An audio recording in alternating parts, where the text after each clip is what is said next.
بسم اللہ الرحمن الرحیم۔ السلام علیکم، کیسے ہیں آپ سب لوگ؟ امید کرتی ہوں کہ سب ٹھیک ہوں گے، اور میری دعا ہے کہ اللہ تعالیٰ آپ سب کو ہمیشہ خوش رکھے، آباد رکھے اور اپنی اپنی فیملی کے ساتھ سلامت رکھے، اور اللہ تعالیٰ آپ سب کو ہر قسم کی پریشانیوں، بیماریوں اور مصیبتوں سے محفوظ رکھے، آمین۔ اور الحمدللہ میں بھی بالکل ٹھیک ہوں۔ تو یہ آج کا ولاگ ہے۔ آج میرا خیال ہے منگل کا دن ہے، مطلب تھا ابھی تو جب میں یہ وائس اوور کر رہی ہوں تو اس وقت رات کے تقریباً 1 بجنے والا ہے، اور کیونکہ میں اور میرے بچے بہت لیٹ سوتے ہیں تو اس وجہ سے میں رات کو جو ہے ویڈیو اپلوڈ کرتی ہوں۔ تو یہ صبح کا ناشتہ ہے۔ آج کل جو ہے گھر میں آٹا ختم ہے، اور بیٹی سے کہتی ہوں تو بھول جاتا ہے، اور پھر جب صبح اٹھتے ہیں 9 ساڑھے 9 بجے تو پھر وہ مارکیٹ سے وہ روغنی نان لے کر آتا ہے ناشتے کے لیے۔ میں تو خیر سلائس کھاتی ہوں، میں تو روٹی وغیرہ نہیں کھاتی، اگر کھاتی بھی ہوں تو وہ روغنے ہم اس کو کہتے ہیں، وہ میں نہیں کھاتی۔ میں رات والی روٹی جو ہوتی ہے تندوری، میں وہ ناشتے میں کھاتی ہوں۔ تو پھر میرے ہسبینڈ کو جو ہے روٹی اور پراٹھا چاہیے ہوتا ہے، ان کو یہ ڈبل روٹی نہیں اچھی لگتی۔ تو پھر انہوں نے کہا کہ میرے اور بڑے بیٹے کے لیے فرینچ ٹوسٹ بنائے، اور جو میرا دوسرا بیٹا ہے اس کا ایک ناشتہ ہوتا ہے کہ وہ سلائس کے اوپر چکن اسپریڈ کھاتا ہے، تو یہ پھر میں اس کے لیے ٹوسٹ بنا رہی ہوں چکن اسپریڈ ڈال کے۔ اس نے کہا تھا کہ 2 کے بنانا، مطلب یہ اس طرح پھر 4 ہو جاتے ہیں، تو میں نے ایک پھر فالتو بنایا تھا، وہ پھر رہ گیا، وہ اس نے نہیں کھایا۔ تو میں نے سوچا کہ بہت دن ہو گئے میں نے آپ سب سے کبھی ناشتہ شیئر نہیں کیا، تو آج میں جب ناشتہ بنا رہی تھی تو میں نے سوچا کہ آپ سب سے بھی شیئر کروں۔ اور اتنی گرمی ہوتی ہے جب میں ناشتہ بناتی ہوں، سوری پتہ نہیں آج کیوں میرا گلا اتنا خراب ہو رہا ہے۔ تو میں پھر ناشتہ جو ہے پہلے صرف میں اے سی والے کمرے میں بیٹھ کے ناشتہ کرتی تھی، اور آج کل جو ہے سارے اندر ناشتہ کرتے ہیں کہ باہر گرمی ہے، تو کہتے ہیں کہ ہمارا ناشتہ بھی جو ہے اندر لے جائے تو ہم بھی اندر ہی ناشتہ کرتے ہیں، تو پھر وہ بھی اپنے ناشتے اور ٹیبل جو ہے وہ بیڈ روم میں لے کر آ جاتے ہیں۔ اندر اتنا پھر مزہ آتا ہے ٹھنڈے ٹھنڈے کمرے میں بیٹھ کے گرم گرم ناشتہ، اور مجھے کچھ زیادہ گرمی لگی ہوتی ہے کیونکہ ظاہر ہے میں چولہے کے سامنے کھڑے ہو کے ناشتہ بناتی ہوں، تو اس طرح پھر اندر ذرا سکون سے ناشتہ کر لیتے ہیں، ورنہ لاؤنج میں تو آج کل جو گرمی ہے میں آپ کو بتا نہیں سکتی۔ تو یہ پھر سب کا ناشتہ بن گیا، اور جناب سب نے اندر ناشتہ کیا، اور اندر مجھے اچھا بھی نہیں لگتا کھانا پینا، لیکن کیا کرے اس گرمی کی وجہ سے، باہر تو پھر مزہ بھی نہیں آتا ناشتہ کرنے کا۔ سوچتی ہوں کہ پچھلے سال میں لاؤنج میں ہی ناشتہ کرتی تھی، شاید پچھلے سال اتنی گرمی نہیں تھی، یا مجھے اتنی گرمی نہیں لگتی تھی جتنی مجھے اس سال لگتی ہے، اور مجھے اتنی زیادہ اس لیے لگتی ہے کہ میں بہت دوائیاں کھاتی ہوں، تو شاید اس وجہ سے۔ تو بس یہ ہے کہ ایک روم، پہلے ایک روم خالی ہوتا تھا، پچھلے سال دونوں خالی نہیں ہوتے تھے کیونکہ میرے سارے بچے آئے تھے باہر سے، اور اس بار یہ ہے کہ بچے بھی اٹھ جاتے ہیں کیونکہ ہم لوگ جو ہے لیٹ ناشتہ کرتے ہیں، تو پھر اس وجہ سے ہم لوگ اندر کرتے ہیں کہ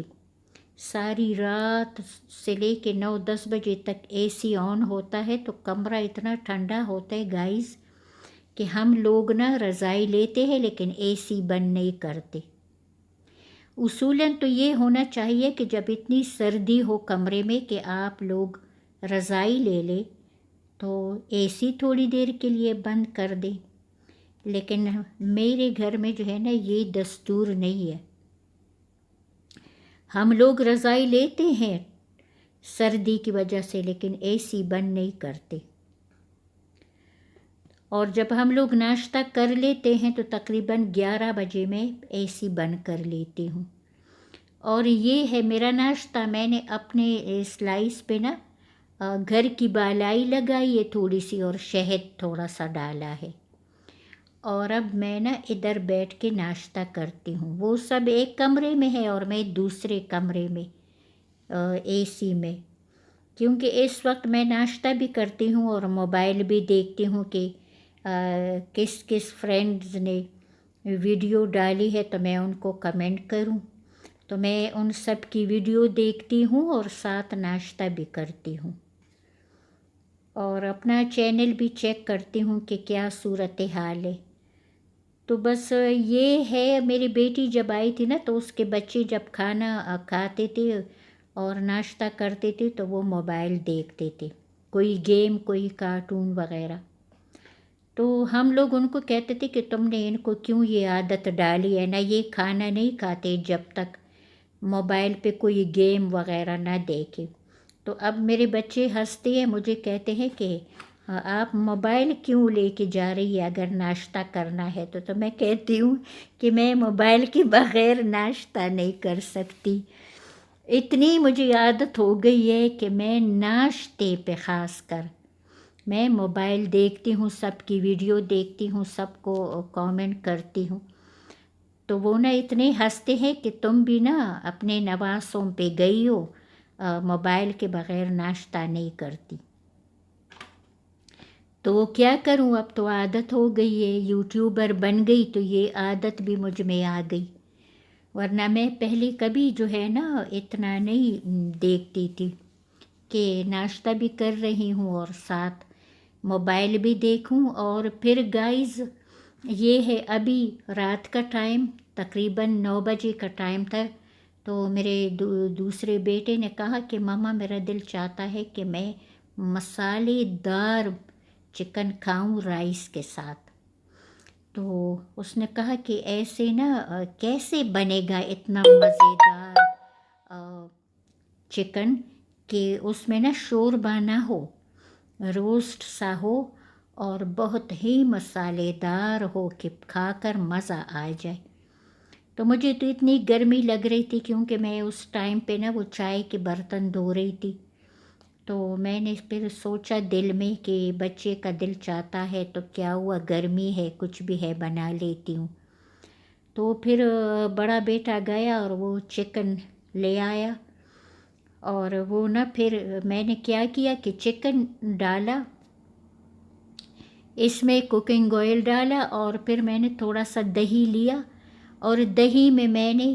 سالن مسالہ، زیرہ، ہلدی، اچار گوشت مسالہ اور چکن مسالہ، اجوائن تھوڑی سی، اور کٹی ہوئی لال مرچیں اور کالی مرچ، نمک، اور یہ سارے مسالے میں نے دہی میں مکس کیے اور پھر میں نے ڈالے چکن میں۔ اور ہلدی گائز میں نے ہلدی دہی میں نہیں ڈالی تھی تو وہ میں نے پھر اوپر سے ڈال دی، بس یہی مسالے تھے۔ اور مجھے اس میں لہسن بھی ڈالنا تھا، لہسن ادرک، لیکن وہ میں بھول گئی کیونکہ میں سوچ رہی تھی کہ وہ میں بعد میں نا پیس کے ڈال دوں گی، اور بعد میں بھول گئی۔ تو یہ جو چکن ہے نا ابھی آپ دیکھ لیں گے کہ یہ اتنا مزیدار بنا، اتنا مزیدار بنا کہ میں آپ کو کیا بتاؤں۔ پہلے تو چکن نے اور دہی نے خوب پانی چھوڑا، ایسے لگ رہا تھا جیسے بہت سارا شوربہ ہو اس میں۔ اور پھر میں نے جو ہے نا چولہا تھوڑا کم کیا، تو وہ جو شوربہ تھا نا وہ آہستہ آہستہ ختم ہو گیا اور چکن پک گیا اور اتنا مزیدار بنا۔ پھر یہ دیکھیے نا ابھی بھی اس میں کتنا پانی ہے، یہ اس کا اپنا پانی ہے، اور ساتھ ساتھ میں دودھ بھی ابال رہی تھی۔ وہ پتیلا جو ہے نا اس میں دودھ ہے، کیونکہ ہمارا دودھ والا 9 بجے آتا ہے۔ تو دودھ جب ابل گیا تو پھر میں نے اس کو اتار کے تو رائس رکھ لیے۔ رائس جو ہے نا وہ جلدی بن جاتے، اور آج تو میرا خیال ہے کہ یہ جو رائس میرا بیٹا لایا تھا یہ وہ کچے والے رائس تھے، کیونکہ یہ بہت ہی جلدی بن گئے تھے۔ اور رائس میں نے ثابت گرم مسالے ڈالے تھے، نمک ڈالا تھا اور پلاؤ مسالہ ڈالا تھا، تو وہ بھی بہت مزیدار تھے۔ اور آپ یقین کریں کہ جب میں نے یہ کھانا بنایا اور جب چڑھا رہی تھی کھانا، تو میرے کپڑے جو تھے نا ایسے لگ رہا تھا جیسے میں کپڑوں کے ساتھ نہا کر باہر نکلی ہوں۔ میرے شلوار قمیض میں ایک جگہ بھی ایسی نہیں تھی جو گیلی نہ ہو۔ اور پھر جب یہ سارا کھانا پک گیا تو کھانے سے پہلے میں نے نہایا اور کپڑے پہنے اور پھر جا کے اے سی میں کھانا کھایا، اور دونوں چیزیں بہت مزیدار بنی تھی۔ یہ جو رائس تھے نا اس میں تو میں نے وہ پلاؤ مسالہ بھی ڈالا تھا، لیکن میرا خیال ہے جو پلاؤ مسالہ ہے نا وہ اس میں کلر نہیں ہے، کیونکہ وہ رائس جو تھے وہ وائٹ ہی تھے، اس میں بالکل بھی اس پلاؤ مسالے کا کوئی کلر نہیں تھا۔ اور جو چکن تھا نا ابھی اس کا یہ ڈھکنا اتنا گرم تھا کہ میری انگلیاں جل گئی جب میں نے ایسے اس کو پکڑا، پتہ نہیں کیوں۔ اور یہ دیکھیے کتنا مزیدار بنا ہے، اس میں شوربہ نہیں تھا۔ بعد میں نے جو تھوڑا سا ابھی ہے نا میں نے پھر تھوڑا سا اور چولہے پہ رکھا، تو جو تھوڑا سا شوربہ ہے وہ بھی سوکھ چکا تھا پھر، اور یہ بالکل روسٹ چکن بن گیا تھا اور بہت ہی مزیدار۔ تو میری بڑی بیٹی نے کہا کہ آپ نا رات کو کوکنگ مت کرے، آپ تو خود بیمار ہے اور اتنی گرمی ہے، رات کو باہر سے منگوائے لیکن گھر میں کوکنگ نہ کرے۔ اور یہ میں آپ کو پلاؤ مسالہ دکھا رہی تھی کہ یہ ڈالا تھا میں نے رائس میں، تو یہ دیکھیے وہ سارا جو شوربہ تھا نا وہ سوکھ گیا، اور یہ اس میں جو ہے نا تیل نکل آیا ہے، اور آپ کو شکل سے بھی بڑا مزیدار لگ رہا ہوگا، دیکھیے نا کتنا مزیدار ہے۔ اور یہ ہے رائس ایسے ہی وائٹ تھے لیکن بڑے ذائقہ دار بنے تھے، اور جو چکن تھا نا وہ سب کو اتنا پسند آیا کہ میں آپ کو کیا بتاؤں۔ میرے بیٹے نے کہا کہ آئندہ آپ جب بھی چکن بنائیں گی تو ایسے ہی رائس کے ساتھ چکن بنائیں گی۔ اور یہ ہے میری پلیٹ۔ مجھے جو ہے نا چکن میں کلیجی بڑی اچھی لگتی ہے، لیکن سالن والی نہیں، اس طرح روسٹ والی۔ تو میں نے وہ کلیجی ڈالی اور ساتھ ٹھنڈا پانی رکھا ہے میں نے، کیونکہ میں نے کہا میں رات کو کوئی بھی ڈرنک نہیں پیوں گی۔ تو یہ ہے ہمارا آج کا ڈنر۔ آپ کو کیسے لگا ضرور بتائیے گا، اچھے کامنٹ کیجیے گا، فرینڈس کے ساتھ شیئر کیجیے گا، اور اگر نئے ہیں تو میرے چینل کو سبسکرائب کیجیے۔ اپنا اور اپنی فیملی کا بہت سارا خیال رکھیے، انہیں اچھے سے رکھیے، خوش رکھیے، کھلائیے پلائیے، اور اللہ تعالیٰ آپ کی فیملی کو ہمیشہ خوش اور صحت مند رکھے، ان کو ہر قسم کی پریشانی اور بیماری سے بچائے، آمین۔ اور اللہ تعالیٰ آپ سب کے رزق میں بہت اضافہ کرے۔ تو چلیے میں اجازت لیتی ہوں، انشاءاللہ تعالیٰ زندگی رہی تو کل ملوں گی ایک اور اچھی سی ویڈیو میں۔ تب تک کے لیے اپنا بہت خیال رکھیے، مجھے اور میرے بچوں کو بھی دعاؤں میں یاد رکھیے، کیا پتہ کس کی دعا قبول ہو جائے۔ بس دعا کرے کہ اللہ تعالیٰ میرے بچوں کو ہمیشہ صحت مند رکھے اور خوش رکھے اور سلامت رکھے، آمین۔ اللہ حافظ۔